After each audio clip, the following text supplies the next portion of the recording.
السلام علیکم ورحمۃ اللہ وبرکاتہ۔ بسم اللہ الرحمن الرحیم۔ کل کے سبق کے اندر ہم نے جناب رسول اللہ صلی اللہ علیہ وسلم کی ایک حدیث جو کہ رمضان المبارک کے حوالہ سے تھی وہ آپ کے سامنے ہم نے پیش کی تھی۔ آج کے سبق کے اندر سب سے پہلے ہم وضو کو آپ کے سامنے رکھتے ہیں کہ ہر چیز کا دار و مدار وضو پر ہے، پاکیزگی پر ہے، طہارت پر ہے۔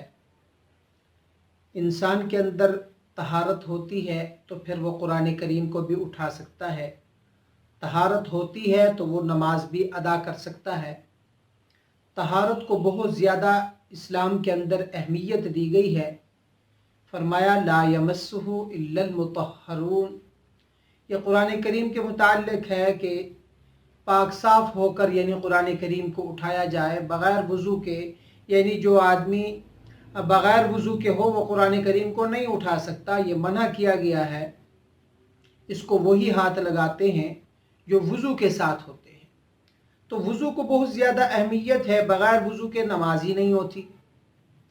تو وضو کے متعلق اللہ تبارک و تعالی نے اپنے کلام مقدس کے اندر 6 پارے کے اندر سورۃ المائدہ کے دوسرے رکوع کے اندر اللہ پاک نے ارشاد فرمایا یا ایھا الذین آمنوا اذا قمتم الی الصلاۃ فاغسلوا وجوہکم وایدیکم الی المرافق وامسحوا برؤوسکم وارجلکم الی الکعبین۔ اللہ تبارک و تعالی نے ارشاد فرمایا اے ایمان والو اذا قمتم الی الصلاۃ، جب تم قائم کرنے لگو نماز کو، فاغسلوا وجوہکم، پہلے اپنے منہ دھو لیا کرو، وایدیکم الی المرافق، پھر اپنے بازوؤں کو دھو لیا کرو، وامسحوا برؤوسکم، پھر سر کا مسح بھی کر لیا کرو، وارجلکم الی الکعبین، پھر اپنے ٹخنوں سمیت پیر بھی دھو لیا کرو۔ یہ اللہ تبارک و تعالیٰ کا فرمان ہے۔ اب اس فرمان کو جناب رسول اللہ صلی اللہ علیہ وسلم کے بتائے ہوئے طریقے پر ہم کس طریقے سے اس کو ادا کریں گے تاکہ اللہ تبارک و تعالیٰ کا فرمان بھی پورا ہو جائے اور جناب رسول اللہ صلی اللہ علیہ وسلم کا فرمان اور ان کی سنت بھی پوری ہو جائے۔ تو اس کے متعلق ہم نے صرف آج بات کرنی ہے فرائض کے متعلق۔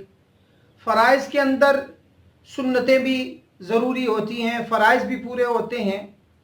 فرائض کے اندر یہ ہوتی ہے کہ کوئی ایک چیز رہ جائے جو فرضوں میں سے ہو تو وہ چیز تکمیل تک نہیں پہنچتی۔ وضو کے متعلق 4 فرض ہیں، اب ان 4 فرضوں میں سے کوئی ایک فرض رہ گیا تو ہمارا وضو مکمل نہیں ہوگا۔ تو اسی کے متعلق سنتیں ہیں، سنت کوئی رہ جاتی ہے تو ثواب کے اندر کمی آ جاتی ہے لیکن وہ وضو ہو جائے گا۔ لیکن ہم نے آپ کو دونوں طریقے بتلانے ہیں لیکن ترتیب کے ساتھ بتلانی ہے۔ آج جو ہم آپ کے سامنے رکھتے ہیں وہ اس انداز کے ساتھ ہے کہ مثال کے طور پر وضو کی اہمیت بھی ہے، وضو کا طریقہ کار بھی آپ کو بتلاتے ہیں اور اسی کے اندر فرائض کی تکمیل بھی آ جائے گی کہ انسان سب سے پہلے اپنے ہاتھوں کو دھوئے، سب سے پہلے اپنے ہاتھوں کو دھوئے۔ جب اپنے ہاتھوں کو دھو لے، اپنے ہاتھوں کو دھونے کے بعد اس فرض کے اندر جو بتلایا جا رہا ہے کہ پہلے اپنے منہ دھو لیا کرو، اور منہ دھونے کا طریقہ کار کیا ہے کہ انسان بس ایسے پانی بھرے اور اپنے منہ کے اوپر ڈال دے بس منہ دھو لیا، یہ نہیں ہے۔ ایک طریقہ کار ہے کہ اپنے ان دونوں ہاتھوں کو اکٹھا کر کے ٹوٹی سے یا لوٹے سے یا جو چیز مہیا ہو، جگ سے، ایسے کوئی بھی ایسی چیز ہے جس کے اندر پانی موجود ہو تو وہاں سے پانی اس طرح ہاتھوں میں لینا ہے۔ ہاتھوں میں اس طرح پانی لینے کے بعد اس طریقے سے آرام کے ساتھ اپنی اس پیشانی کے اوپر، ماتھے کے اوپر ڈالیں گے آرام سے، تو پورے چہرے کے اوپر ہاتھ پھیر لینا۔ یہ ایک دفعہ ہو گیا۔ دوبارہ بھی اس طریقے سے کریں گے تو یہ 2 ہو گیا۔ اسی طریقے سے اپنے پورے اپنے چہرے کو مل لینا اچھے طریقے سے۔ अगर दाढ़ी है तो उसके अंदर भी पानी आ जाएगा, तो उसको भी अच्छे तरीके से इस तरीके से उसको भी मल लेना, मसल लेना। उसमें यह फ़ायदा होगा कि कोई बाल भी खुश्क नहीं रहेगा। फिर तीसरी मर्तबा दोबारा पानी लेकर अपने चेहरे पर डाल करके पूरे चेहरे को धो लेना। ये 3 दफ़ा हो जाएगा। ये 3 दफ़ा सुन्नत है। एक दफ़ा का धो लेना फ़र्ज़ के लिए काफ़ी हो जाता है, लेकिन ये सुन्नत भी साथ साथ आ रही है। तो मैं फ़र्ज़ की बात कर रहा हूँ कि चेहरे के धोने का एक तरीक़ा बतलाया कि सबसे पहले पेशानी के ऊपर जब पानी बहाया जाता है तो पानी चेहरा इतना धो लिया जाए पानी बहाने के बाद कि यहाँ से ये जो पेशानी के ऊपर थोड़े से बाल नज़र आते हैं, यहाँ से लेकर ठोड़ी के नीचे तक ये, और दूसरा ये है कि एक कान की लौ से लेकर दूसरे कान की लौ तक ये पूरा का पूरा चेहरे का धोना ये फ़र्ज़ है। इसमें अगर एक बाल बराबर भी हमारी जगह खुश्क रह गई तो हमारा वज़ू नाक़िस होगा, हमारा वज़ू नहीं होगा। तो जब ये चेहरा धो लिया है, अब चेहरा धोने के बाद फिर हम दाएं बाजू की तरफ आ जाएंगे। अपना दायां बाजू जो है वो धोएंगे। 3 मरतबा इसको भी धोना है। ये कोहनियों समेत धोना है। अक्सर साथी ऐसे करते हैं जैसे कि ये आस्तीन बहुत सख्त होती हैं और कफ वगैरह होते हैं, तो वो भी इस तरीके से होते हैं जैसे आजकल फैशन के तौर पर होता है कि उनको अगर पीछे किया जाए तो वो पीछे नहीं हो सकते, इतना ज़्यादा सख्त होते हैं। तो जब वो जहाँ तक आ जाते हैं तो साथी वहाँ तक वज़ू कर लेते हैं। तो इस तरीके से इस्लाम में इजाज़त नहीं है, वो अपनी मनमानी है, इस्लाम की इजाज़त नहीं है। इस्लाम के अंदर इस चीज़ का कोई वजूद नहीं है कि जी कपड़ा पीछे नहीं होता तो यहाँ तक वज़ू हो जाता है, ऐसे कोई कहानी नहीं है, वो अपनी ही बात है। लेकिन शरीयत का मसला है उस कपड़े को पीछे कर लिया जाए, कोहनियों समेत धोना है। कोहनियों से आस्तीन को ऊपर तक चढ़ा लिया जाए। जब यहाँ तक हम ऊपर चढ़ा लेंगे दोनों को तो फिर यहाँ तक हम धोएंगे। पहले दायां बाजू धोएंगे, फिर उसके बाद बायां बाजू धोएंगे। ये हो गया। वमसहू बिरुऊसिकुम, फिर मसे की तरफ आ जाइए। मसा क्या चीज़ है? मसा इस तरीके से किया जाता है कि सर का चौथाई हिस्सा यानी एक हिस्सा, एक सर को 4 हिस्सों में तकसीम करें तो एक हिस्सा जो होता है उसका मसा करना ज़रूरी है। मिसाल के तौर पर ये एक हाथ है, गिला करके हमने ऐसे ही सर पे फेर दिया है, सर से कपड़ा उतार कर मसा हमारा हो जाएगा, फ़र्ज़ अदा हो जाएगा, लेकिन सुन्नत पूरी नहीं होगी। सुन्नत तब पूरी होगी कि जब हम मसा करने लगेंगे, सबसे पहले हम इन 3 उंगलियों को जमा करेंगे। ये अंगूठे को और इसके साथ वाली शहादत की उंगली को छोड़ देंगे, इस तरीके से दूसरे हाथ की भी, और तीनों उंगलियों को हम इस तरह जमा करेंगे। जब हम इस तरह जमा कर देंगे, इसमें सुन्नत भी आ जाएगी, फ़र्ज़ भी अदा आ जाए। ये दोनों चीज़ें अदा हो रही हैं। जैसे हम तीनों उंगलियों को जमा कर देंगे तो सबसे पहले इनको लेकर भिगोकर हम इस तरीके से अपनी पेशानी के ऊपर यहाँ से शुरू करेंगे और सर से कपड़ा उतार दिया जाएगा। इस तरीके से यहाँ से लेकर इस तरह हम तीनों उंगलियों को साथ साथ मिलाते हुए यहाँ अपनी गुद्दी की तरफ ले जाएंगे, पुष्ट की तरफ। जब वहाँ पे पहुँच गए, अब 3 उंगलियाँ हमारी पीछे तो गई हैं, अब वापसी पर अक्सर साथी इस तरीके से कर देते हैं, ये तरीका गलत है। 3 उंगलियाँ जब पीछे चली गई, अब वापसी पर ये जो जगह है हाथ की हथेली है, वापसी इस तरीके से हमने आना है। जब ये तरीका हमारा हो जाएगा, आगे आ जाएंगे।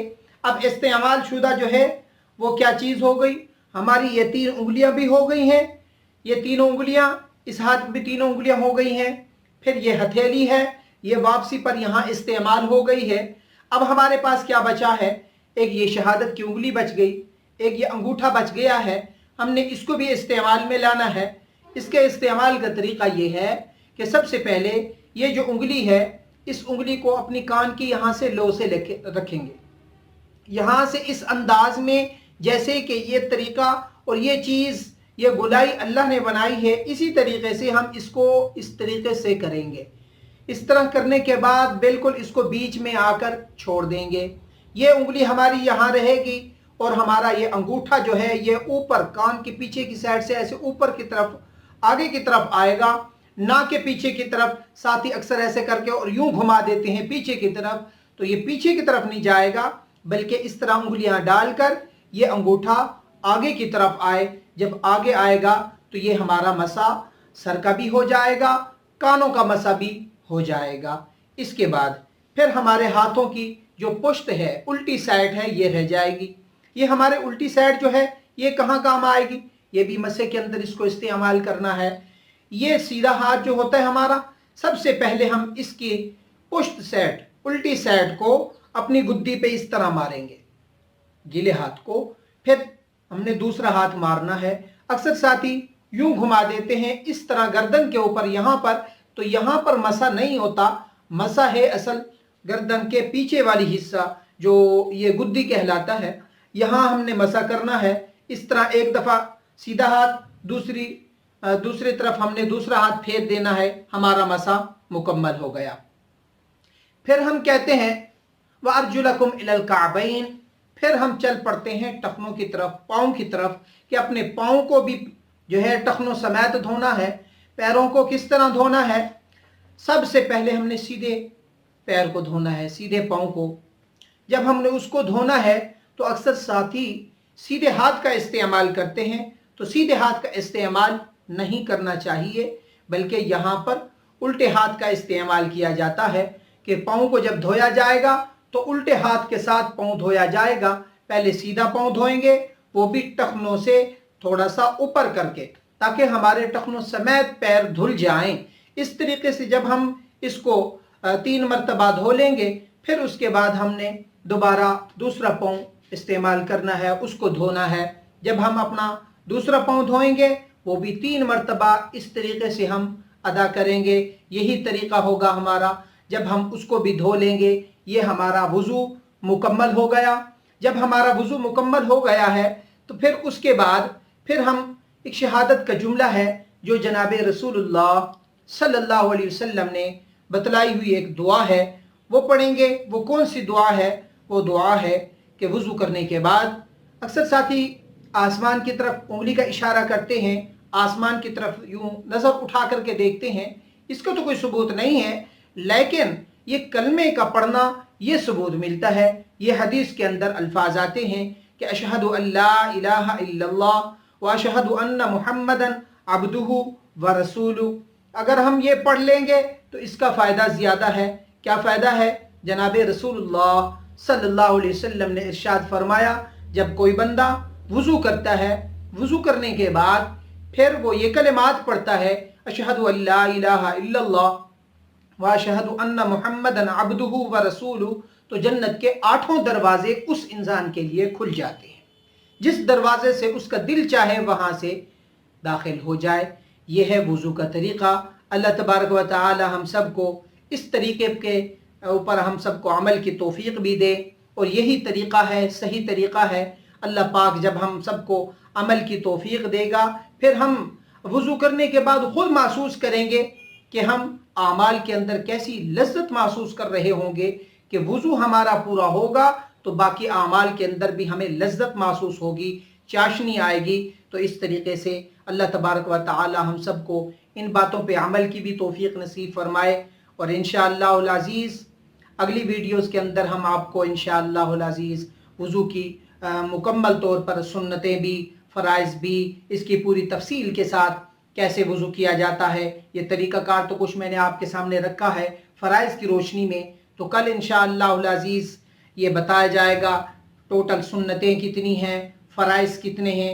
फ़राइज़ तो आज भी आपको बतलाए हैं, 4 फ़राइज़ हैं। इन चारों की तकमील बहुत ज़रूरी है। एक फ़र्ज़ रह गया, वुज़ू नहीं होगा, तो कल हम आपको ये भी बताएंगे सुन्नतें क्या हैं, तरीक़ाकार भी बतलाया जाएगा, कौन कौन सी सुन्नत को पहले इस्तेमाल किया जाता है। इस तरीके से हम वुज़ू मुकम्मल करेंगे। यहाँ तक आज का हमारा सबक है। अल्लाह पाक अमल की तौफीक अता फ़रमाए। अस्सलामु अलैकुम व रहमतुल्लाहि व बरकातहू।